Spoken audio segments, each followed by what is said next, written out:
ঠিক আছে, চলো তাহলে শুরু করি আজকের প্রথম চ্যাপ্টার, লার্নিং অ্যান্ড অ্যাকুইজিশন।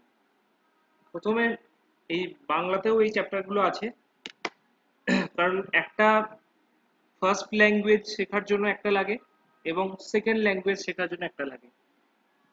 তো আমরা ফার্স্ট ল্যাঙ্গুয়েজ কিভাবে শিখি, যেটা আমাদের যে যার যা মাতৃভাষা, আমরা একটা অটোমেটিক একটা ডিভাইস আমাদের মধ্যে ইনস্টল করা থাকে। অর্থাৎ প্রত্যেকটা নর্মাল যে লার্নার থাকে সেই লার্নারের মধ্যে একটা অনেকটা কম্পিউটারের মতো একটা ডিভাইস অলরেডি ইনস্টল করা থাকে, যে এই বাচ্চাটা সুস্থ স্বাভাবিকভাবে একটা ল্যাঙ্গুয়েজ সে শিখতে পারবে এবং অ্যাকোয়ার করতে পারবে। এবং আরেকটা ক্ষেত্রে সে নতুন একটা ল্যাঙ্গুয়েজকে শিখতে পারবে। তো সেইটা নিয়ে আজকে প্রথম চ্যাপ্টার, এবং এই চ্যাপ্টারটা এতটা ইম্পর্টেন্ট চ্যাপ্টার যে মিনিমাম দুটো প্রশ্ন এখান থেকে কিন্তু থাকে, ডিরেক্টলি অথবা ইনডিরেক্টলি। তোমাদের দেখবে অনেকের ডিএলএড এর পরীক্ষা হয় এই সামনে কিছুদিনের মধ্যেই, 13 তারিখ থেকে ফার্স্ট ইয়ারের পরীক্ষা শুরু হচ্ছে ডিএলএড এর। সেখানেও কিন্তু ইংরেজিতে এই চ্যাপ্টারটা খুব ইম্পর্টেন্ট। দেখো, লার্নিং এবং অ্যাকুইজিশনের মধ্যে যদি বেসিক তফাৎ বলি, তাহলে একটা নিজে নিজে হয়ে যায়, আমরা আমাদের অবচেতন আনকনসিয়াসলি একটা জিনিস হয়ে যায়, বা রেদার বলা ভালো যে আমরা ইমিটেশনের মাধ্যমে শিখে ফেলি। আর একটা যেটা লার্নিং, যেটা যেটা শিখন, তার একটা মেথড আছে, তার একটা প্রসেস আছে, তার একটা এনভায়রনমেন্ট আছে, এবং তাতে কিছু ডিভাইস আছে যেগুলোর একসঙ্গে ইন্টিগ্রেট করলে তবেই লার্নিংটা হওয়া সম্ভব। ঠিক আছে? এবং এডুকেশন যেহেতু ডাইনামিক সাবজেক্ট, তোমরা জেনে থাকবে যে আমরা যে কোনো একটা বাড়িতে, আমাদের ওয়েস্ট বেঙ্গলের ক্ষেত্রে আমাদের প্রথমেই কিন্তু বাংলা ভাষাটা কিন্তু আমাদের মাতৃভাষা বেশিরভাগ জনের ক্ষেত্রে। এবং বাংলা ভাষাটা আমরা, চলো আমরা আজকে বাংলা শিখবো বলে এইরকম ভাবে আমরা শিখি না। ঠিক আছে? কিন্তু ইংরেজি ভাষাটা যেটা ইংরেজি ভাষাটা যেটা সেটা মোস্ট অফ দ্য ফ্যামিলি, আমাদের যে মিডল ক্লাস, আমরা যারা বেশিরভাগ সংখ্যায় বেশি আছি, বা রেদার খুব সাধারণ ঘরের আমরা যে ঘর থেকে যারা বিলং করি, তাদের ক্ষেত্রে কিন্তু ইংরেজিটা এক্সপোজারটা তুলনামূলক বাংলার চেয়ে কম। সুতরাং আমাদের কিন্তু একটা ইনস্টিটিউশনাল একটা আইডিয়া থাকে যে না, আমাদেরকে ইংরেজি শিখতে হবে, কারণ ইংরেজিটা একটা গ্লোবাল ল্যাঙ্গুয়েজ। আমরা যেখানেই যাব আমরা ইংরেজিকে হয়তো কোনো না কোনো ভাবে আমরা খুঁজে পাবো। সেই জন্য আমাদের ইংরেজিটা শিখতে হবে, ইংরেজিটা আমাদেরকে আয়ত্ত করতে হবে। তার জন্য কি করতে হবে? আমাদের কারোর হেল্প নিতে হবে, আমাদের কিছু রেডিমেড মেটেরিয়াল আমাদের কিনতে হবে, পড়তে হবে, শিখতে হবে, লিখতে হবে। এইভাবে আমাদের একটা সার্টেন প্রসেসের মধ্যে দিয়ে যেতে হয়। এবং কম বেশি স্কুলে যারা আছে, এডুকেশনাল ইনস্টিটিউশনগুলোতে এরকম একটা সিস্টেম তৈরি করাই থাকে যে অমুক ক্লাস থেকে অমুক ক্লাস পর্যন্ত সে এই জিনিস শিখে যাবে। তার নির্দিষ্ট কারিকুলাম আছে, সেই কারিকুলামের আদলে সিলেবাস তৈরি থাকে এবং কিছু কো কারিকুলার অ্যাক্টিভিটিস থাকে, যেগুলোর মধ্যে দিয়ে মানুষ যায় এবং এই জিনিসটাকে সে শিখে ফেলে। এইবার শেখাটাও যে সবার সমান হয় এরকম নয়, কারণ লার্নার এর মধ্যে ইন্ডিভিজুয়ালিজমটা কাজ করে। অর্থাৎ ব্যক্তি ভেদে লার্নিংটা এক এক রকম হয়, তোমার এনভায়রনমেন্ট ভেদে লার্নিংটা এক এক রকম হয়। কিন্তু অ্যাকুইজিশন যেটা, অর্থাৎ যেটা আত্মীকরণ বলছো তোমরা, যেটা আমরা, সেটা মোটামুটি ভাবে আমরা আনকনসিয়াসলি শিখি। যেমন ধর একটা বাচ্চা হলো, তার 1 থেকে 1.5 বছর বয়সের মধ্যে সে আস্তে আস্তে আস্তে আস্তে কথা বলার চেষ্টা করবে। প্রথমে আধো আধো বলবে, তারপরে আস্তে আস্তে ছোট ছোট করে একটা করে ওয়ার্ড বলবে, কিন্তু বোঝাতে চাইবে একটা সেন্টেন্সকে।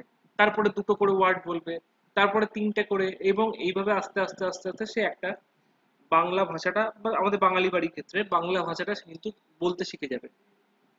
ঠিক আছে? কাউকে কিন্তু শেখাতে হবে না যে ওরে তুই এটা বল, বাংলা একে এই বলে, এটা কিন্তু আমাদের কাউকে বলতে হয় না। দেখবে, ইভেন আমরা মাঝে মাঝে এখনকার যে বাচ্চাগুলো আছে দেখি যে ওরা, আমরা হয়তো এরকম বোঝাতে চাই যে ওই ভাই এই কথাটা বলতে পারবে না, কিন্তু ও নিজেই দেখা যাচ্ছে সেই কথাটা বলে ফেলছে। ঠিক আছে? হয়তো কঠিন একটা ওয়ার্ড, আমরা তাকে শেখাচ্ছি না যে সে হয়তো বলতে পারবে না, কিন্তু সে নিজেই বলে ফেলছে। এটা তার অ্যাকুইজিশন স্কিলের মধ্যে পড়ছে। এবং দেখবে এখনকার দিনের বাচ্চারা আমাদের না শেখাতেই অনেক কিছু ওরা বলতে পারে। তো এইটাই হচ্ছে লার্নিং এবং অ্যাকুইজিশনের মধ্যে খুব বেসিক তফাৎ। এইবার আসি নোটসে। এটা একটা মানে এটা কিন্তু নোটস আমি দিয়ে দিচ্ছি, আমি বলছি না যে এই নোট থেকেই সবাইকে পড়তে হবে, আমি ক্লাসের প্রথমেই এটা বলে দিচ্ছি সবাইকে।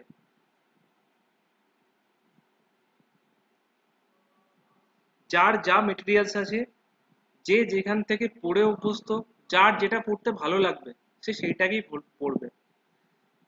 এটা একটা জাস্ট একটা প্ল্যাটফর্ম যে এটা পড়লে মোটামুটি ভাবে আমরা কভার করার চেষ্টা করেছি টোটাল চ্যাপ্টারটাকে। এবং নোটটাই কিন্তু সব নয়, আমি আবার বলছি নোট প্রচুর পাওয়া যায়, নোটটা কিছুই না এখনকার দিনে। বরং তুমি যদি নিজে একটা বানাতে পারো, বা নিজেরা এই নোটটাকে ভালো করে বুঝে, যেটাকে বলে রিলেটিভ রিডিং, সেটা যদি করতে পারো তোমরা, তাহলে কিন্তু তার রেজাল্টটা অনেক বেশি ভালো হবে। ঠিক আছে? আমি এই নোটস দিচ্ছি, তো আমি যখন এমসিকিউ করাবো সেই এমসিকিউ চেষ্টা করব নোটসের বাইরে যেগুলো আছে সেগুলো দেওয়ার। নোটস তো অবশ্যই থাকবে, নোটসের বাইরেও কিছু এমসিকিউ দেওয়ার চেষ্টা করব যেগুলো পরীক্ষায় আসে। ঠিক আছে? আচ্ছা, বেশ লাইন বাই লাইন একটু নোটটাকে আমরা দেখি, যেটা বানিয়েছি যেটা। আচ্ছা, লার্নিং কাকে বলে? লার্নিং হচ্ছে এই যে কমপ্লেক্স প্রসেস, অর্থাৎ প্রথমেই বলে দিচ্ছি এটা একটা জটিল প্রক্রিয়া। কেন জটিল প্রক্রিয়া? কারণ এর মধ্যে অনেক কিছু এফোর্ট আমাদেরকে দিতে হয়। আমাদের একটা এনভায়রনমেন্ট ফার্স্টলি ক্রিয়েট করতে হয়, আমাদের কিছু ম্যান পাওয়ারকে সেখানে এনগেজ করতে হয়, আমাদের আরো কিছু মানে অ্যাক্টিভিটিস, কিছু ডিভাইসেস সেখানে ইনস্টল করতে হয়, আমাদেরকে একটা নির্দিষ্ট সিলেবাস তৈরি করতে হয়, আমাদেরকে একটা নির্দিষ্ট কারিকুলামের মধ্যে দিয়ে যেতে হয়। তারপরেও যে আমরা যে যেটা অবজেক্টিভ, যেটা আমাদের আলটিমেট অবজেক্টিভ, সেটা ফুলফিল হবে এমনটা কোনো গ্যারান্টি নেই। সুতরাং অনেক কথা ভেবে এটাকে একটা বলা হচ্ছে কমপ্লেক্স প্রসেস। কিন্তু মানুষ তো কমপ্লেক্সকে বেশি দিন কমপ্লেক্স রাখে না। তোমরা জানো যে মানুষ একটা জটিল জিনিসকে ছোট ছোট ছোট ছোট প্রসেসে ভেঙে ফেলে। আমরা একটা একটা বইতে আমি পড়ছিলাম যে কোনো একটা দেশের একটা মানে সাইকেলিং একটা টিম ছিল, মানে যারা সাইকেল রেস হয় না এরকম, সেই সাইকেল রেসের একটা গল্প আমরা পড়ছিলাম। সেখানে দেখছিলাম যে একটা দেশ তার এরকম সাইকেল আরোহীরা আছে, সেই সাইকেল আরোহীরা করতে পারছে না, কোনো ট্রফি তারা জিততে পারছে না, কোনো চ্যাম্পিয়নশিপে তারা জিততে পারছে না। তারা মানে বছরের পর বছর তাদের এইটা রিপিট হয়ে যাচ্ছে যে যতই চেষ্টা করছে হচ্ছে না, যতই চেষ্টা করছে হচ্ছে না। কি হলো? তারপরে ওরা একটা এক্সপার্ট কমিটি বসালো, কিছু এক্সপার্ট লোককে নিয়ে এলো, এবং সেই লোক এর মধ্যে একজন ভালো সাইক্লিস্ট ছিল বা একজন ভালো কোচ ছিল, যে বুঝতে পারলো যে প্রবলেমটা কিন্তু কারোর মধ্যে নেই, মানে সবাই যে ইচ্ছে করে হেরে যাচ্ছে বা ইচ্ছে করে করছে না এরকমটা নয়। সবাই কিন্তু মানে একদম ফুল এফোর্ট দিচ্ছে, কিন্তু ফুল এফোর্ট দেওয়ার পরেও তার মানে রেজাল্টটা যেটা সেটা মন মতো হচ্ছে না। তখন কি করলো? সে প্রত্যেকটা প্রসেসকে ছোট ছোট ছোট ছোট পার্টে ভেঙে দিল, দিয়ে একটা নতুন সিস্টেম তাকে তৈরি করলো। যেরকম ধরো ছোট্ট আমি ওই বইয়ের গল্পটাই বলছি, যেরকম ধরো সাইকেলের টায়ার, প্রথমে টায়ারটাকে চেঞ্জ করে দিল, বিশেষ ধরনের কাস্টমাইজ টায়ার সেখানে লাগানো হলো। দুই, সাইকেলের যে সিট, সেই সিটটাকে চেঞ্জ করা হলো। তারপরে সাইক্লিস্টদের মানে যে ড্রেস, সেই ড্রেস চেঞ্জ করা হলো, কস্টিউম যেটা পরে সাইকেল চালায় সেই ড্রেসকে চেঞ্জ করা হলো। ইভেন এইরকম করতে করতে করতে করতে মানে সাইক্লিস্ট যারা যে সমস্ত ওষুধ ইউজ করে, যে সমস্ত ওরা স্প্রে ট্রে যেগুলো ইউজ করে, দেখবে অ্যাথলেটিক্সে প্রচুর স্প্রে ইউজ হয় তোর হিসাবে, আহ,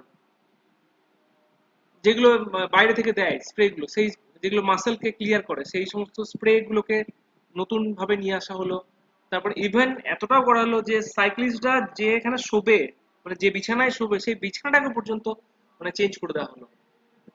টোটাল জিনিসটাকে পুরোপুরি পুরোপুরি আস্তে আস্তে আস্তে আস্তে আস্তে আস্তে ছোট ছোট চেঞ্জেস গুলো আনতে আনতে আনতে আনতে একটা মেজর চেঞ্জেস এলো।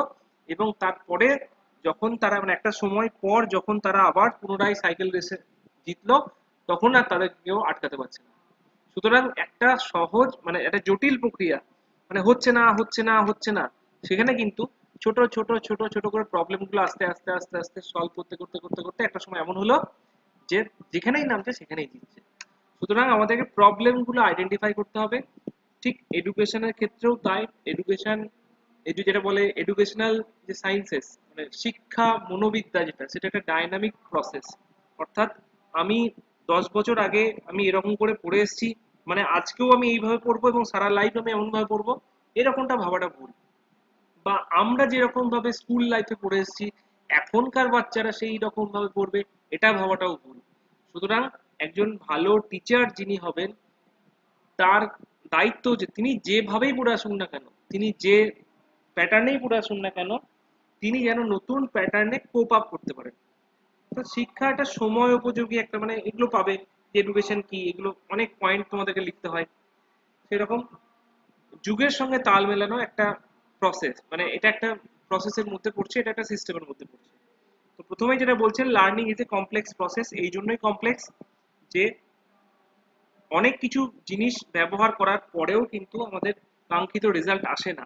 আবার কিছু কিছু আনকনভেনশনাল ওয়ে আছে এর মধ্যে, যেগুলো প্রয়োগ করলে খুব সহজেই হয়তো কিছু রেজাল্ট চলে আসে, এরকমও হয়।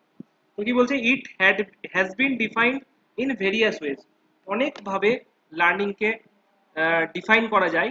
ওয়ান সাচ ডেফিনেশন, একটা ডেফিনেশন স্ট্যান্ডার্ড হিসেবে রাখা হয়েছে কি, learning is a process, learning is a process in the living organisms leads to a permanent capacity change। এই কথাটা খুব ইম্পর্টেন্ট, পার্মানেন্ট ক্যাপাসিটি চেঞ্জ। অর্থাৎ তার যে সক্ষমতা, সেই সক্ষমতাটাকে সে একটা সার্টেন লেভেলে গিয়ে সে পরিবর্তন করতে পারে, which is not solely due to biological maturation or aging। যেটা কিন্তু এই যে ক্যাপাসিটি চেঞ্জ, যেটা পার্মানেন্ট ক্যাপাসিটি চেঞ্জ, এই পার্মানেন্ট ক্যাপাসিটি চেঞ্জটা কিন্তু বয়স বাড়ার সঙ্গে সঙ্গে বা মানে বায়োলজিক্যাল যে বয়স সেই ম্যাচুরেশনের সঙ্গে সঙ্গে যেটা আসে না। যেরকম ধরো আমরা খুব ছোট থেকে দাগ টানতে শিখি, ঠিক আছে, হিজিবিজি হিজিবি দাগ টানি, সেইখান থেকে যে সুন্দর হাতের লেখা হস্তাক্ষর, যে ধরো লিখবে, লেখা শিখছে, তাহলে লেখা শেখাটাও একটা লার্নিং। এবং সেই লার্নিংটা মানে আগে সে বাজে লিখতো, মানে আগে শুধু লাইন টানতে পারতো, শুধু ডট দিতে পারতো, এলোমেলো এলোমেলো দাগ টানতে পারতো, সেইখান থেকে এখন সে পরিষ্কার সুন্দরভাবে লেটার লিখতে পারে, সে ওয়ার্ড লিখতে পারে, সে সেন্টেন্স লিখতে পারে। এবং টু এ সার্টেন পয়েন্ট লেক্সিকোগ্রাফারও হয়, যে দেখবে সুন্দর হস্তাক্ষরে যেটা হয় তাকে, সরি লেক্সিকোগ্রাফার নয়, তাকে বলা হয় ক্যালিগ্রাফি। লেক্সিকোগ্রাফার মানে হচ্ছে যারা ডিকশনারি ইয়ে করে, তাদের সাজায়, তাদেরকে বলা হয় লেক্সিকোগ্রাফার, আমার বলতে ভুল হয়েছে। আর যারা হাতের লেখা নিয়ে যাদের যাদের মানে কার্যকলাপ অ্যাক্টিভিটিস থাকে, তাদের বলা হয় ক্যালিগ্রাফার।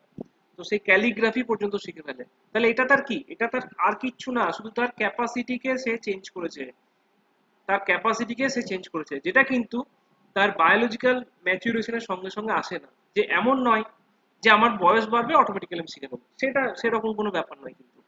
তো সেই জিনিসটা হচ্ছে লার্নিং, যেটা বায়োলজিক্যাল বয়স বাড়ার সঙ্গে সঙ্গে যেটা চেঞ্জ হয় না, যেটা আমাকে বাইরে থেকে এর জন্য অনেক মানে উদ্দীপক প্রতিক্রিয়া এইসব অনেক কিছু পাবে, বাইরে থেকে আমাকে এক্সটার্নালি এটুকু আমাকে শিখতে হয়।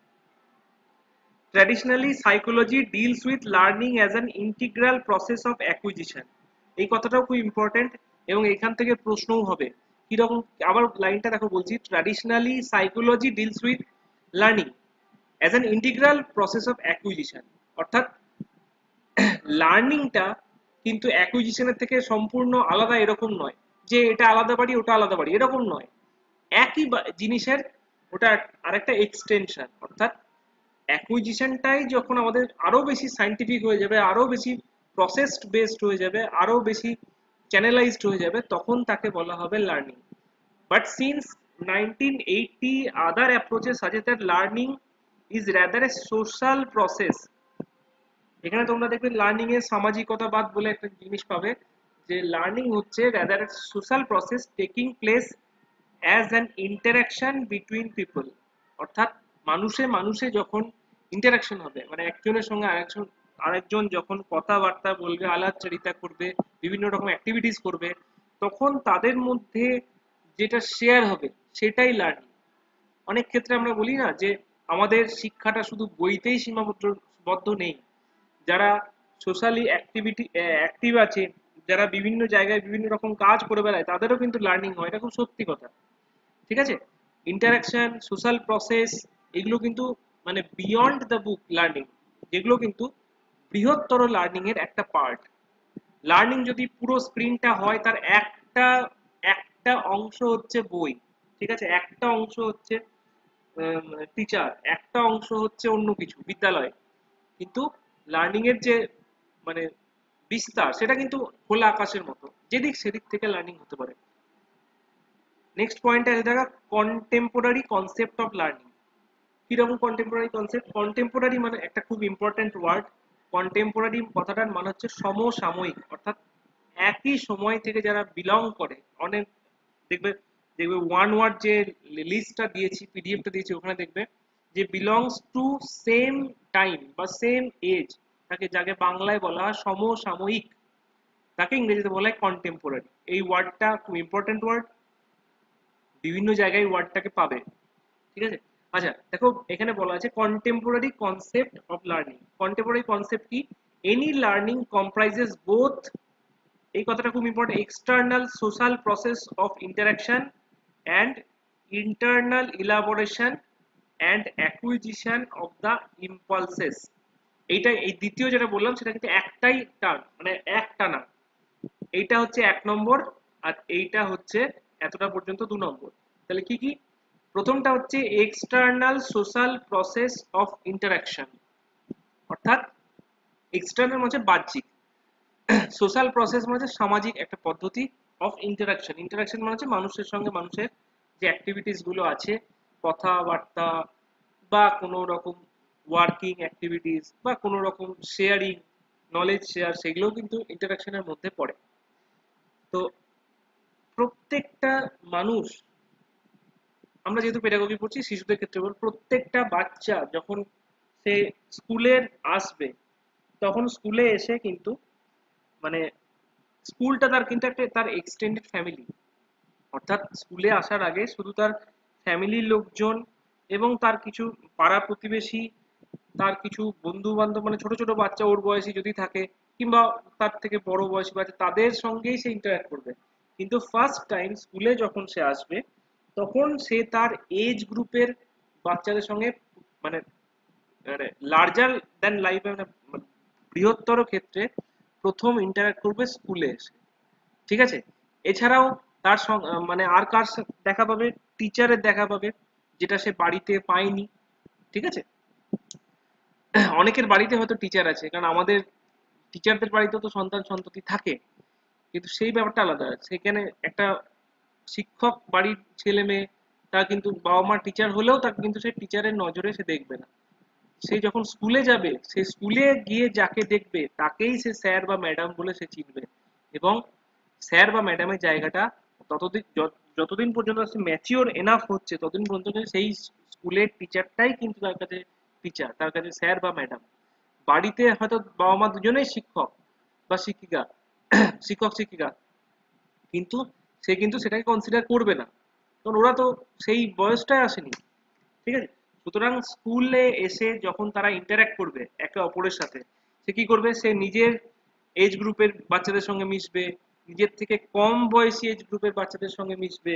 নিজের থেকে কম বয়সী বলতে কি, সে যখন ওয়ানে উঠবে তখন প্রি প্রাইমারির বাচ্চাদের সঙ্গে মিশবে, টু এর বাচ্চাদের সঙ্গে মিশবে, থ্রি এর সঙ্গে মিশবে। সে যখন আরো বড় হবে, ওয়ানে উঠবে, টু এ উঠবে, তখন তার কাছে কি দুটো আরো কম এজের বাচ্চা থাকলো, প্রি প্রাইমারি ওয়ান, আবার থ্রি ফোর, ক্লাস টু এ যখন পড়বে, এরকম বিভিন্ন গ্রুপের বাচ্চাদের সঙ্গে মিশবে। স্কুলে আরো অনেকে আছে, স্কুলে যেরকম ধরো রাঁধুনি আছে, স্কুলের টিচার্স আছে, এছাড়া আরো অনেকে যাতায়াত করে, যাদের মধ্যে থেকে তারা শিখবে, ইন্টারঅ্যাক্ট করবে, শিখবে। স্কুলে ধরো কোনোদিন হেলথ ক্যাম্প হলো, তখন সে ডাক্তারবাবুদের সঙ্গে মানে করবে। স্কুলে অন্য কোনো ক্যাম্প হলো, আই চেক ক্যাম্প হলো, বা ডেন্টাল হলো, বা ব্লাড টেস্টের কিছু হলো, বা লোকাল কোনো শো হলো স্কুলের মধ্যে, যেটা পারফর্ম করা হলো। বিভিন্ন রকম আর্টিস্টরা অনেক ক্ষেত্রে আসে, বিভিন্ন রকম এক্সপার্টরা অনেক ক্ষেত্রে আসে, তাদেরকে স্কুল থেকে তাদেরকে আউটডোর অ্যাক্টিভিটিস দেখাতে নিয়ে যাওয়া হয়। এগুলো সবই কিন্তু এক্সটার্নাল সোশ্যাল প্রসেস। ঠিক আছে? এই এক্সটার্নাল সোশ্যাল প্রসেসটা সে কিন্তু বাহ্যিকভাবে করবে, সে বাহ্যিকভাবে করবে। কিন্তু তারপরে যেটা হবে, মানে এই যে দুটো প্রসেস বললাম, external social process of interaction and internal elaboration and acquisition of the impulses, এই দুটো প্রসেস কিন্তু আমাদের নামে আলাদা হলেও কিন্তু যতক্ষণ না দুটো প্রসেস সংগঠিত হবে, ততক্ষণ কিন্তু একটা সিরিজ কমপ্লিট হবে না। আমি শুধু এক্সটার্নাল সোশ্যাল প্রসেস করে ছেড়ে দিলাম, তাহলে কিন্তু আমার লার্নিংটা কমপ্লিট হলো না, যতক্ষণ না পর্যন্ত an internal elaboration and acquisition of impulses হচ্ছে। খুব সহজ করে যদি একটা কথা বলি, ধরো বলি, আমরা বললাম মানে আমরা যখন স্কুলে পড়েছি তখন আমাদের কিভাবে হয়েছে, তখন এটা পুরোপুরি আনঅফিসিয়াল কথা। ধরো আমরা বলেছি যে আমরা স্কুলে একটা জিনিস শিখে এলাম, ঠিক আছে, স্কুলে একটা জিনিস শিখে এলাম, স্যার বলে দিলেন যে আজকে এইখান থেকে এইখান পর্যন্ত আমরা পড়াশোনা করলাম, এই পড়াটাই তুই আবার গিয়ে বাড়িতে ভালো করে পড়বি, ঠিক আছে, বাড়িতে এইখান থেকে এই পর্যন্ত ভালো করে পড়বি, এই কোশ্চেন গুলো লিখবি, এইগুলো মুখস্থ করবি। এই জিনিসগুলো কিন্তু আমাদের তখন ইনস্ট্রাকশনের মধ্যে ছিল, এবং তখন সেটা মানে লিগ্যালও ছিল। কিন্তু এখন যেটা আমাদের প্রাইমারি যে মানে ধাঁচা, সেটা কিন্তু এটা মানে হোম টাস্ক দেওয়া যাবে না, ঠিক আছে, কিন্তু নাম না করে কিন্তু এই জিনিসটাই ছিল। অর্থাৎ কি আমরা স্কুলে যেটা করে আসতাম, স্যার যেটা করে দিত সেটা এক্সটার্নাল সোশ্যাল প্রসেস, তো সেই একই জিনিস যখন আমরা আবার বাড়িতে আমরা পড়তাম, মুখস্থ করতাম, লিখতাম, যাই করতাম, সেটা হচ্ছে আমাদের internal elaboration and acquisition of impulse. এখনো এখনো দেখবে, ধরো কোনো একটা জটিল কোনো টপিক আমরা ধরো কোনো একটা ক্লাসে শিখে এলাম বা কোথাও করে এলাম, আমরা বলি না আমি পরে একবার ভালো করে পড়ে বলবো, আমি এখনই ওটাকে পুরোপুরি মানে ইন্টারপ্রেট করতে পারছি না, আমি পরে ভালো করে পড়ে বলবো। এক্ষেত্রে আমরা বলি এরকম, সেক্ষেত্রে তখন সেই প্রসেসটা হচ্ছে এই 2 নম্বরটা, ইন্টারনাল ইলাবোরেশন, অর্থাৎ যে জিনিসটা আমি সোশ্যাল ইন্টারঅ্যাকশন করে এলাম সেটা আমি মনে মনে আমি সেটাকে আরো ভাবলাম, ভেবে আমি আরো বেশি ইন্টারপ্রেট করলাম, আরো সেটাকে ভেবে বড় করলাম, and acquisition of the impulses. এবং যে জিনিসগুলো, যে অ্যাকশন গুলো আমার মাথায় যখন স্ট্রাইক করবে, সেইগুলো আমি কিন্তু আমার নিজের মধ্যে অ্যাকুয়ার করতে লাগলাম। অর্থাৎ পরের দিন ক্লাসে গিয়ে, ধরো একটা ক্লাসে আমরা আজকে এই সাপোজ আজকে যে ক্লাসটা নিচ্ছি, এই ক্লাসের মধ্যে আমরা যা শিখবো আমার সবই কি মনে থাকবে? এরকম নয় যে সব মনে থাকবে, এর মধ্যে অনেক কাটা ছেঁড়া হবে, দিয়ে মনে হবে যে এই জিনিসগুলো আমি আজকে মেইন জিনিস শিখলাম, আজকে ক্লাসে জাস্ট এইটুকু। এটা কিন্তু ইন্টারনাল ইলাবোরেশন, ঠিক আছে। এই এক্সটার্নাল সোশ্যাল প্রসেসে যদি একটা বিশাল জিনিস একটা হয়, ইন্টারনাল ইলাবোরেশনে কিন্তু সেটা অনেকটা ছোট হবে। আরো একটা খুব সুন্দর এর উদাহরণ আছে, যেটা যেটা এই নির্মিতিবাদ, যেটা যে পিয়াজের যে থিওরি সেখানে বলেছেন, দেখবে বলে পিয়াজে বলেছেন যে মানুষের যে নির্মিতিবাদ কগনিশন সেটা আস্তে আস্তে মানে স্কিমার বিকাশের সঙ্গে সঙ্গে হয়। স্কিমাটা কি? স্কিমাটা হচ্ছে আচ্ছা স্কিমা কি বলতে পারবে?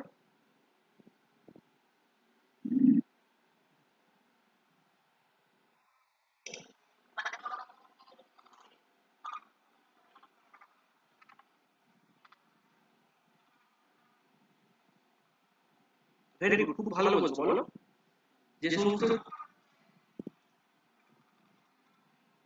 হ্যাঁ, অর্থাৎ এটা একটা এককের মতো, তাই না? যেরকম আমাদের মানে শরীরটা তৈরি হয় কোষ দিয়ে, যেরকম একটা বাড়ি তৈরি হয় ইট দিয়ে, কাঠ দিয়ে, সিমেন্ট দিয়ে, অর্থাৎ প্রত্যেকটা ইট, প্রত্যেকটা কোষ যেখানে একটা ভ্যালু অ্যাড করে।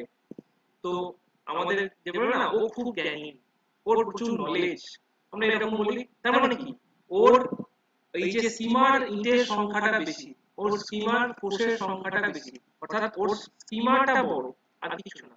এই যেরকম বাড়ি তৈরি করতে ইট লাগে, তেমনি একটা নলেজ হচ্ছে একটা ইট।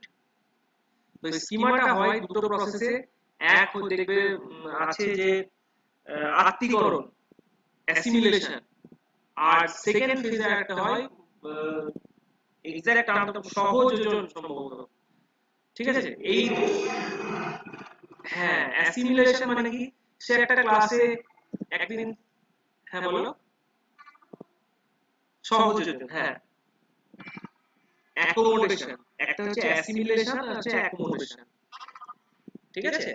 তো ওই অ্যাসিমিলেশন মানে কি? সে ধরো আজকে ধরো সে স্কুলে গেছে, স্কুলে অনেকগুলো ক্লাস করেছে, অনেক খেলা খেলেছে, অনেক কিছু সে অ্যাক্টিভিটিস করেছে, অনেক কিছু খেয়েছে, সে যা যা করেছে সবটাই তার অ্যাসিমিলেশন। কিন্তু সে আমি যদি পড়ার শুধুমাত্র মানে একাডেমিক রেসপেক্টে বলি, তাহলে সে আজকে ধরো যোগের বিভিন্ন রকম ভ্যারাইটি শিখেছে, বা বিয়োগের কোনো একটা ভ্যারাইটি শিখেছে, বা ইংরেজিতে কি করে ওয়ার্ড তৈরি করতে হয় সেই ওয়ার্ড তৈরি করাটা শিখেছে।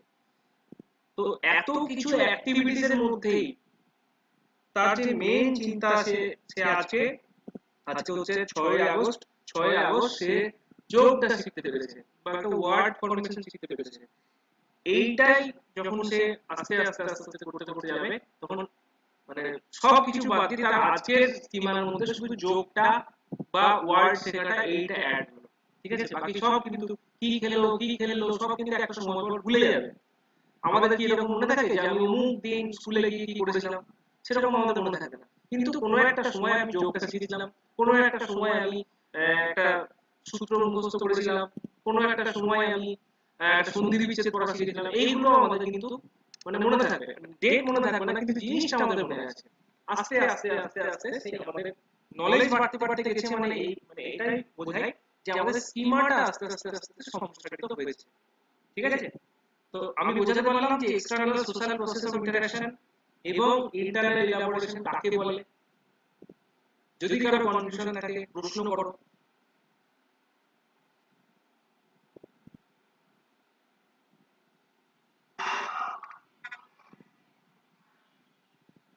হ্যাঁ,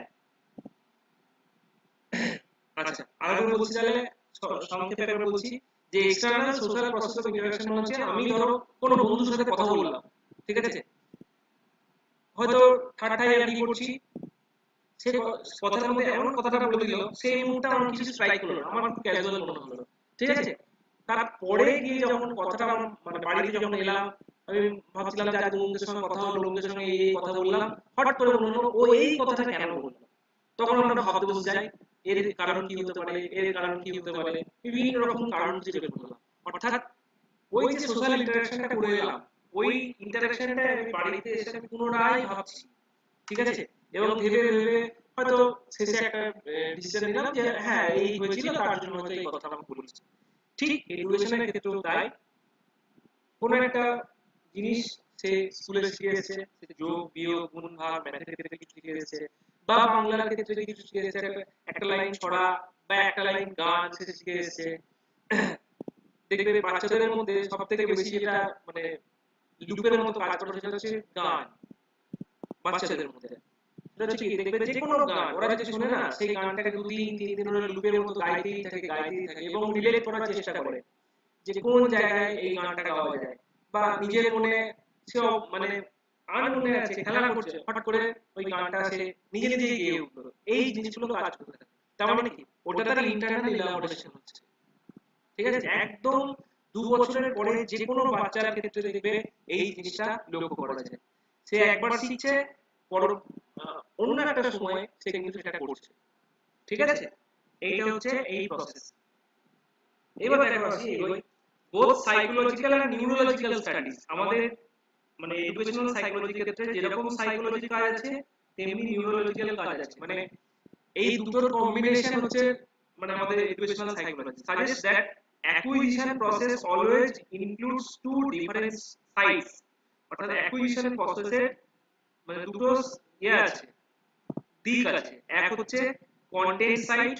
কন্টেন্ট সাইড মানে কি, যে আমরা যেটা শিখছি dealing with knowledge, skill, understanding, attitude, এগুলো আমরা মানে একটা পড়ার সঙ্গে সঙ্গে ধরো একটা গল্প পড়ছি বা একটা কবিতা পড়ছি বা পরিবেশের কোনো একটা টপিক আমি পড়ছি, যেরকম ধরো জল দূষণ বা যেরকম ধরো ভাওয়েল কনসোনেন্ট আমরা শিখছি, তখন আমরা কি করছি, আমরা নলেজ গেইন করছি, আমরা স্কিল করছি, অ্যাডপ্ট করছি, আমরা সেই জিনিসটা আন্ডারস্ট্যান্ড করতে পারছি এবং সেই আন্ডারস্ট্যান্ডিং এর জন্য আমাদের একটা সেই জিনিসটার উপর একটা পজিটিভ অথবা নেগেটিভ কোনো অ্যাটিটিউড আমাদের তৈরি হচ্ছে। এছাড়া আরো অনেক কিছু আছে, এইগুলোকে বলা হয় কন্টেন্ট সাইড। এবং এই কন্টেন্ট সাইডটা ডিপেন্ড করে আমাদের, যেটা বলি না আমরা সহজ ভাষায় বলি, যেমন শিক্ষা ব্যবস্থা। আমাদের শিক্ষা ব্যবস্থা এই, তো শিক্ষা ব্যবস্থা বা এই যে সিস্টেমের উপর ডিপেন্ড করে এই কন্টেন্ট সাইডটা, যে আমরা কোন মেটেরিয়ালস পড়লে আমাদের নলেজ ম্যাক্সিমাম হবে, আমাদের স্কিল ম্যাক্সিমাম হবে, আন্ডারস্ট্যান্ডিং এবং অ্যাপ্লিকেশন এগুলো ম্যাক্সিমাম হবে, অ্যাটিটিউডটা বেশিরভাগ ক্ষেত্রে পজিটিভ অ্যাটিটিউড হবে এবং খারাপ জিনিসের প্রতি নেগেটিভ অ্যাটিটিউড হবে। এইগুলো আমাদের কন্টেন্ট সাইড। আর ইনসেনটিভ সাইড বলে একটা সাইড আছে। ইনসেনটিভ সাইড মানে কি, দেখবে এটা কিন্তু আমাদের ইনসেনটিভ মানে কি, মানে আমাদের যেটা চাহিদা তার বাইরে যেটা প্রাপ্তি তাকে বলা হয়, এক্সট্রা যেটা প্রাপ্তি তাকে বলা হয় ইনসেনটিভ। তো ইনসেনটিভ সাইডের মধ্যে কি আছে দেখো, ডিলিং উইথ ইমোশনস মানে প্রক্ষোভ, motivation that raise mental energy for the process। ধরো আমরা একটা খুব সুন্দর জিনিস আমরা শিখলাম যে জল অপচয় করা বন্ধ করতে হবে। এই নিয়ে একটা খুব সুন্দর ক্যাম্পেইন হলো, আমাদের বাচ্চাদের শেখানো হলো যে কেন জল অপচয় বন্ধ করা উচিত, জল কিভাবে অপচয় রোধ করা যেতে পারে, একটা খারাপ জলকে কিভাবে ভালো জলে রূপান্তরিত করা যেতে পারে। তো সেই সমস্ত নলেজ, স্কিল, আন্ডারস্ট্যান্ডিং, অ্যাটিটিউড সব তৈরি হলো। এরপরে সে যখন দেখবে যে একটা জায়গায় জল, রাস্তার ধারে কলে জল পড়ে নষ্ট হচ্ছে, তখন সে দেখবে চেষ্টা করবে সেই জিনিসটাকে বন্ধ করার। কেউ সে যদি নিজে না পারে, কাউকে রাস্তা দিয়ে যাচ্ছে বলবে যে কাকু এই জলের কলটা একটু বন্ধ করে দিন তো, ঠিক আছে? এই যেটা বলবে এটা হচ্ছে তার ইমোশন, ঠিক আছে? এগুলো কিন্তু তার বাড়তি পাওনা, এগুলো স্কুলের বাইরে বা সে তার ডেইলি লাইফে এগুলো সে পাবে।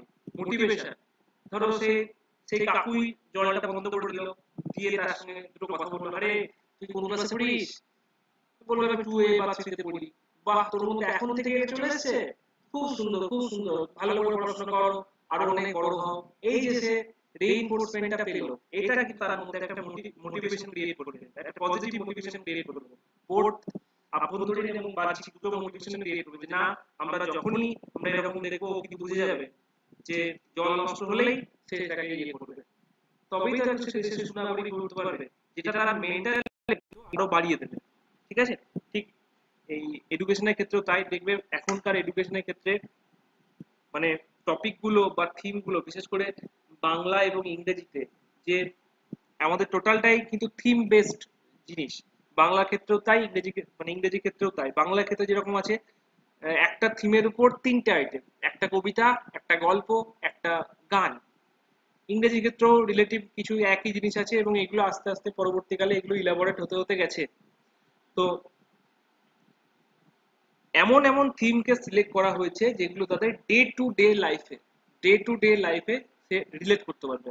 এবং বইটাকেও এমন সুন্দরভাবে সাজানো হয়েছে যে ধরো সে জানুয়ারি মাসে যে জিনিসটা পড়ছে, বা যখন সে জানুয়ারি ফেব্রুয়ারি যখন সেশন শুরু হচ্ছে তখন যে জিনিসটা পড়ছে, ঠিক সেইখানে দেখবে শীতের ফুল, শীতের ফল, বা শীতের কোনো অ্যাক্টিভিটিস বা শীতের কোনো গল্প, সেইটাই সে পড়ছে।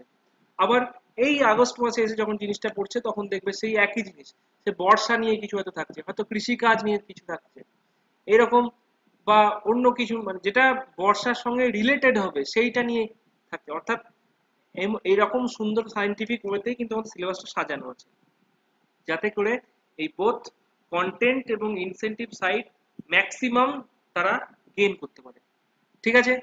তাহলে এইভাবে যদি আমরা এটাকে ইলাবোরেট করি, তাহলে in this way learning has 3টে ডাইমেনশন। যদি এই প্রপার লার্নিং ওয়েতে লার্নিং হয়, তাহলে এর সঙ্গে 3টে দিক নতুন ভাবে ক্রিয়েট হয়।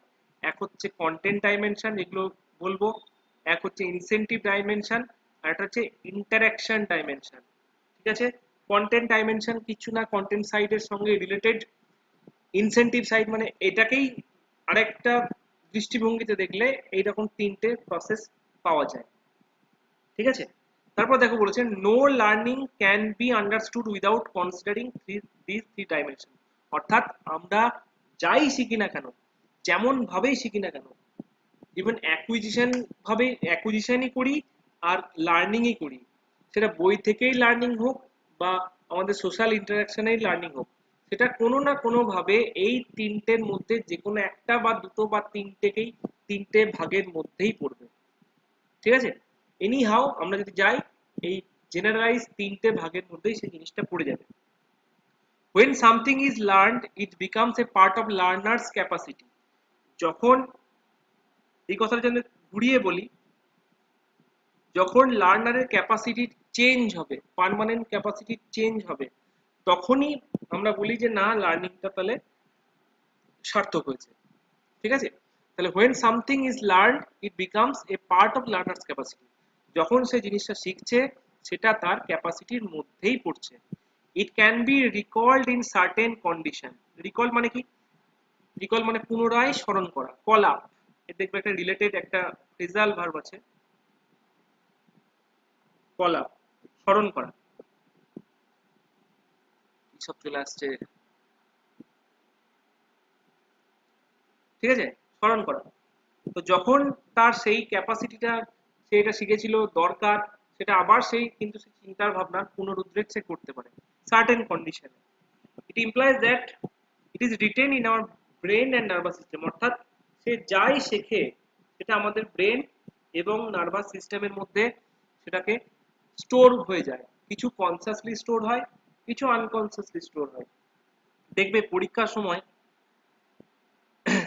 এরকম কিছু কোয়েশ্চেন আসে, দেখে মনে হয় যে এটার উত্তর আমার মনে হচ্ছে এইটা হবে, প্রত্যেকের ক্ষেত্রে মনে হয় হতে পারে যে এটার উত্তর আমার মনে হচ্ছে এইটা হবে, আমি শিওর নই কিন্তু এইটা হবে। তার মানে কি, তুমি সামহাও কোনো না কোনো দিন সেটা কনসাসলি অথবা আনকনসাসলি তুমি সেটাকে দেখেছো বা পড়েছো, সেই জন্যই তোমার এটা মনে হচ্ছে, ঠিক আছে?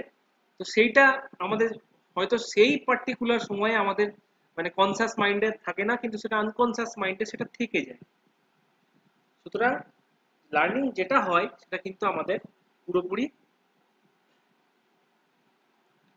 পুরোপুরি স্টোর হয়ে থাকে, ঠিক আছে? তো দেখো এরপরে এগোই, a number of general condition influence learning, অর্থাৎ আমাদের লার্নিং এর ক্ষেত্রে কোন কোন জিনিসগুলো ইনফ্লুয়েন্স করে। এক হচ্ছে ইন্টারনাল কন্ডিশন, দুই হচ্ছে এক্সটার্নাল কন্ডিশন। এগুলো ডিএলএড এর সিলেবাসেও আছে, আবার নতুন করে সেই একই জিনিস সব জিনিসে আছে। তো যেটা বলা দরকার সেটা হচ্ছে মানে সেগুলো রিপিট করে লাভ নেই। দেখো এর মধ্যে যেগুলো ইম্পর্টেন্ট সেগুলো বলি, personal disposition, age, gender, ETC বলে দিয়েছি কারণ অনেক কিছু আছে এর মধ্যে, এনভায়রনমেন্ট আছে এর মধ্যে, ইন্ডিভিজুয়ালিজম আছে এর মধ্যে, তোমার আরো অনেক কিছু আছে, টিএলএম ফিএলএম হ্যান ত্যান, এসব অনেক কিছু আছে। এক্সটার্নাল কন্ডিশন কি? Spaces for school, work place, everyday life, অর্থাৎ সে যেখানে ওঠা বসা করছে, মিশছে, সেই জিনিসটা ইয়ে করছে। সোসাইটি, সে যে সোসাইটির মধ্যে মিশছে, সে যে কালচারের সঙ্গে পরিচিত হচ্ছে, sub culture A learner belongs to, তো এইসব জিনিসগুলো তার এক্সটার্নাল কন্ডিশনের মধ্যে পড়ছে। এগুলো খুব জেনারেল জিনিস, ঠিক আছে? তাহলে নাম্বার অফ জেনারেল কন্ডিশন দুটো, এক হচ্ছে ইন্টারনাল কন্ডিশন আর একটা হচ্ছে এক্সটার্নাল কন্ডিশন। এইবার যেটা শুরু করবো, দেখো অ্যাকুইজিশন মডেল অফ লার্নিং। এই জিনিসটা ইম্পর্টেন্ট জিনিস, এই জিনিসটা একটু বোঝার আছে, কারণ বিশেষ করে ইংরেজির ক্ষেত্রে এই জিনিসটা একটু বোঝার আছে। কারণ দেখবে আমাদের ক্ষেত্রে এরপরে যখন অ্যাপ্রোচেস অ্যান্ড মেথড পড়াবো তখন দেখবে বারে বারে একটা জিনিসের কথা বলবো, সেটা হচ্ছে ডাইরেক্ট মেথড।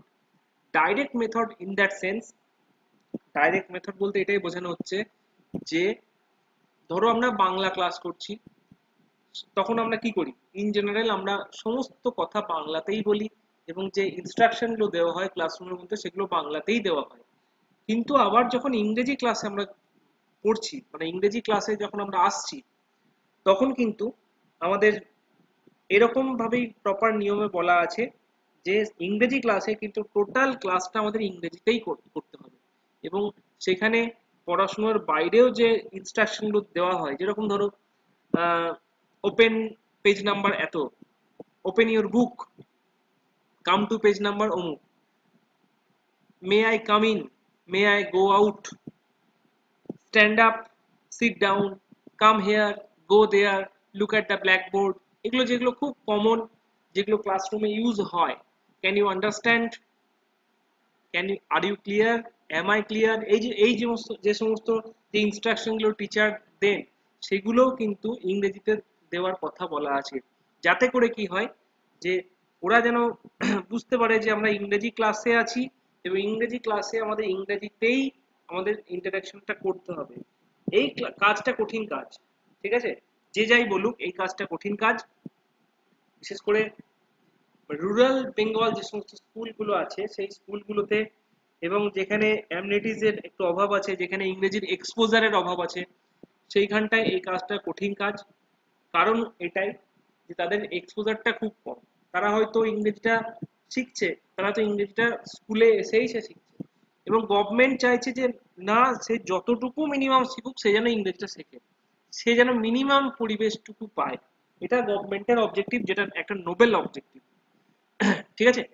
তো এই যে প্রসেসটা, যে ইংরেজিটাও একদম আর্লি ফেজে ইন্ট্রোডিউস করা হচ্ছে, যেরকম বাংলাদেশে শিখে এসছে, ইংরেজিটাও তার কাছে যেন সেই রকম ভাবেই তার কাছে অবতারণ করা হয়, যেন তার একবারও মনে না হয় যে ওরে বাবা, এর তো এই নতুন ক্লাসে উঠেছি, আমাকে একটা নতুন সাবজেক্ট শিখতে হবে, ইংরেজি শিখতে হবে, ইংরেজি শিখতে গেলে আমাকে এই জিনিস শিখতে হবে, এতদিন আমরা বাংলায় যা শিখেছি সেই সব থাকলো, তার সঙ্গে আরেকটা বোঝা চাপলো।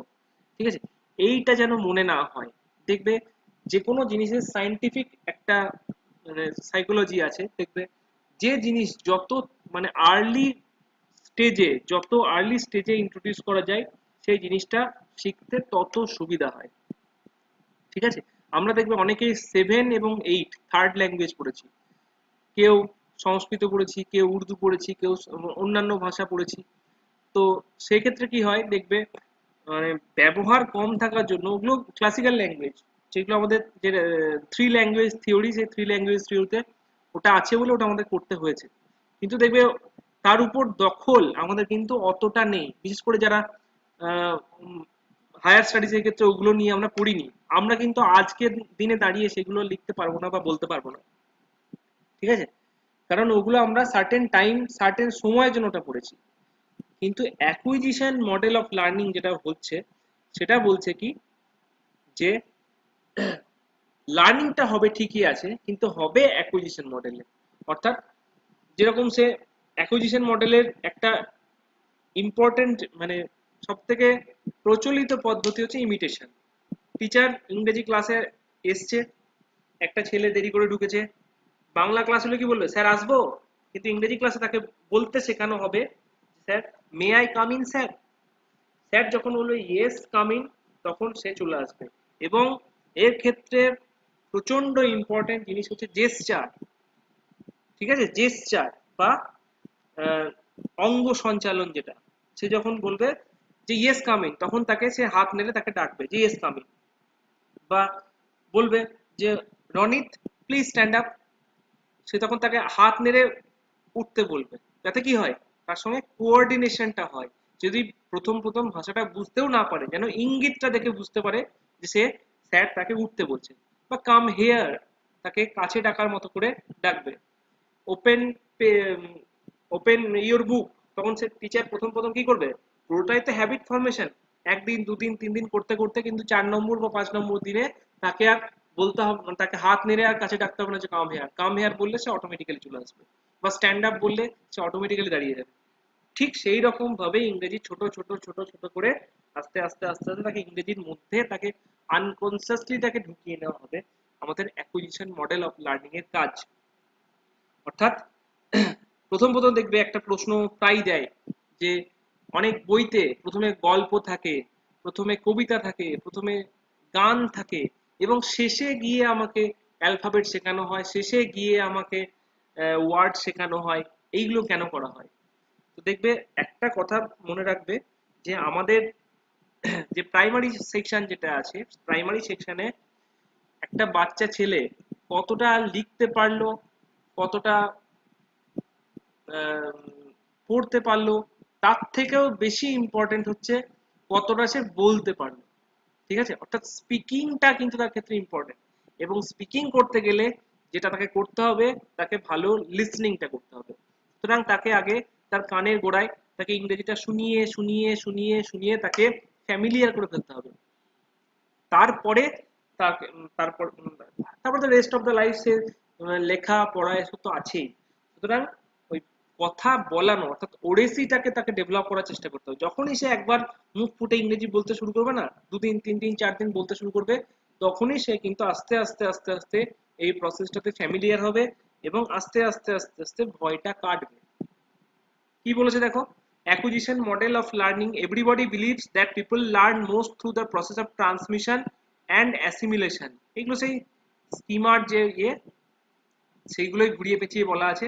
And skill, this relates closely with what is called acquisition model of learning. এটা একটা traditional concept which has dominated teaching and learning practice for many year. দীর্ঘদিন ধরে এটা চলে আসছে। কিরকম? যে টিচার, এই প্রথম পয়েন্টে আছে টিচার কি করবে, teacher transmit knowledge and skill. অর্থাৎ একজন টিচার তিনি নলেজ এবং স্কিল সেটা তিনি চালনা করবেন কাদের মধ্যে দিয়ে,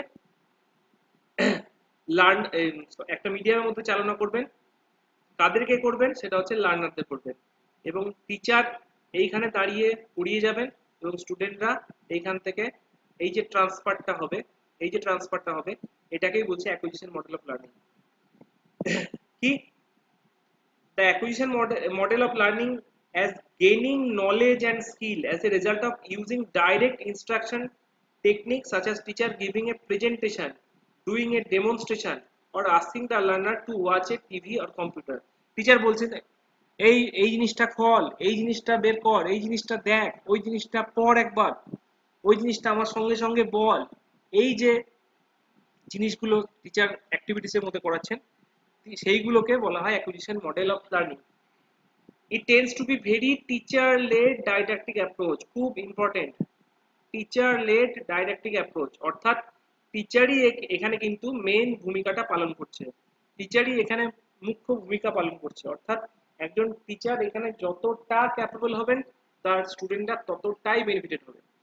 যদিও এখনকার অ্যাটমসফিয়ার হচ্ছে চাইল্ড ফ্রেন্ডলি অ্যাটমসফিয়ার, যেটাকে বলছে ভার মুক্ত শিখন, সেইটা এখন বেশি চালানো হচ্ছে, কিন্তু এই অ্যাকুইজিশন মডেল অফ লার্নিং এর ক্ষেত্রে টিচার লেড অ্যাপ্রোচটা কিন্তু বেশি, where students as the receiver of knowledge, স্টুডেন্টরা কি করবে, শুধু জ্ঞানটাকে গ্রহণ করবে, নলেজ এবং স্কিলটা গ্রহণ করবে।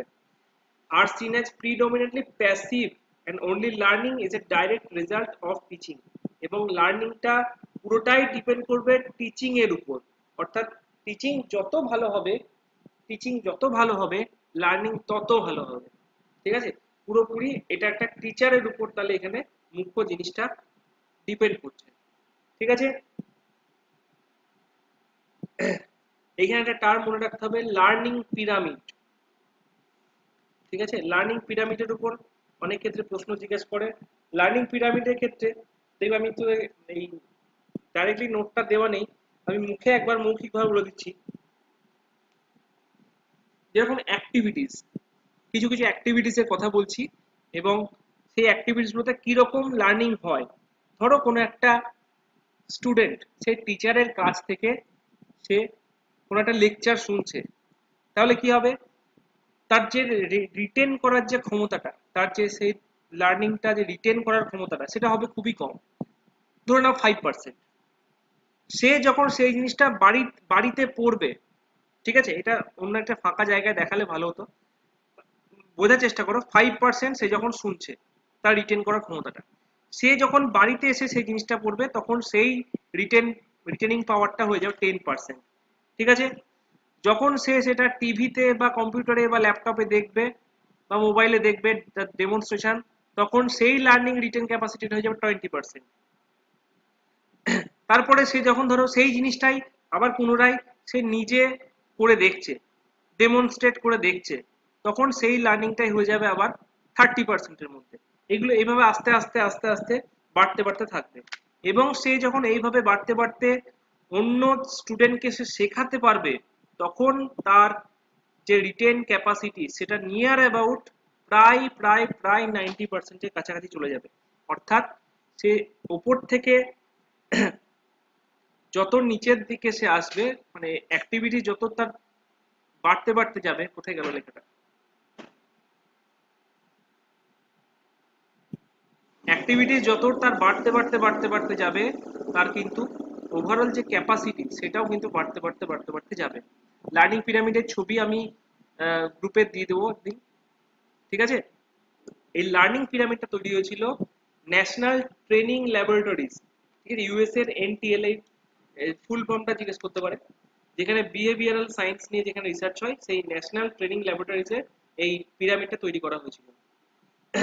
This research indicates if we want our learner to assimilate or gain knowledge and skill that can be recalled or performed as when it required, then using teaching and learning strategies such as listening to a lecture, reading a textbook, or watching TV or computer are not the best method to use. অর্থাৎ এই learning পিরামিডের ক্ষেত্রে এটা জিনিসটা দেখা যাচ্ছে যে lecture মেথডটা বা রিডিং করানোটা বা টিভিতে দেখিয়ে দেওয়াটা, এটাই কিন্তু একটা টিচারের কাছে মানে তার কর্তব্য শেষ হয়ে যাচ্ছে না। কারণ আমি বললাম পার্সেন্টেজটা, সে যদি শুধু লেকচারটা শুনে বাড়িতে না পড়ে তাহলে তার মাত্র 5% তার স্কিমা অ্যাড হবে। ঠিক আছে? যদি সে একবার বাড়িতে পড়ে নেয়, সেই জিনিসটা পড়লো, কোনো ছবিও দেখতে পেলো না, কোনো চার্টও কিছু করতে পেলো না, তাহলে সেই জিনিসটা তার 10% অব্দি যাবে। অডিও ভিজুয়াল এডসে দেখবে 20% অব্দি যাবে, নিজে ডেমো দেবে 30% অব্দি যাবে। এবং সে যদি এইভাবে বাড়তে বাড়তে বাড়তে বাড়তে সে যদি অন্যজনকে ধরো পড়াচ্ছে, পিয়ার টিউটরিং যাকে বলে, সে তার একটা অন্য একটা বন্ধুকে সেই জিনিসটা শেখাচ্ছে, তখন সেই জিনিসটা কিন্তু ম্যাক্সিমাম লেভেলে যাবে। সুতরাং এই যে রিসার্চটা, এই যে এটা, সেটাও কিন্তু টিচিং ক্যাপাসিটির উপরে, অর্থাৎ বেশিরভাগ ক্ষেত্রে কি হয়, এইটুকুর মধ্যেই জিনিসটা সীমাবদ্ধ হয়ে যায়। এর পরে এই টিভি দেখার পরে বা কম্পিউটারতে দেখার পরে তার পরে কিন্তু সেটা জিনিসটা যায় না। ঠিক আছে? বেশিরভাগ ক্ষেত্রে কি হয়, most of the learning is quickly forgotten, তাড়াতাড়ি ভুলে যায়, এই জিনিসটা বলা আছে। এবং একটা class after a gap of few months, it is likely that we should forget nearly everything that was said, unless of course it was truly inspiring।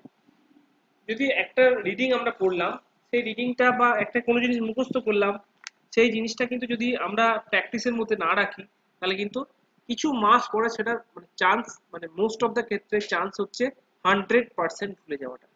ঠিক আছে? এটাই কিন্তু মানে খুব নর্মাল বিষয় যে একটা সময় পর সে কিন্তু ভুলে যাবেই। তো যদি না সেটাকে সে প্র্যাকটিসের মধ্যে রাখে। ঠিক আছে? এর উপর দাঁড়িয়ে দুটো অ্যাপ্রোচ আছে, দুটো কগনিটিভ অ্যাপ্রোচ আছে। একটা হচ্ছে ব্লুমের অ্যাপ্রোচ, একটা হচ্ছে পিয়াজের অ্যাপ্রোচ, যেটার সঙ্গে পরিচিত। ব্লুমের যেটাকে বলা হয় ট্যাক্সোনমি, এবং পিয়াজের যে থিওরি, নির্মিতিবাদ, সেইটা আমরা পরবর্তী ক্ষেত্রে পড়ব। আজকের ক্লাসে আলোচনাটা এইখানেই স্টপ করলাম, এবার আমরা ইন্টারাকশনে আসবো।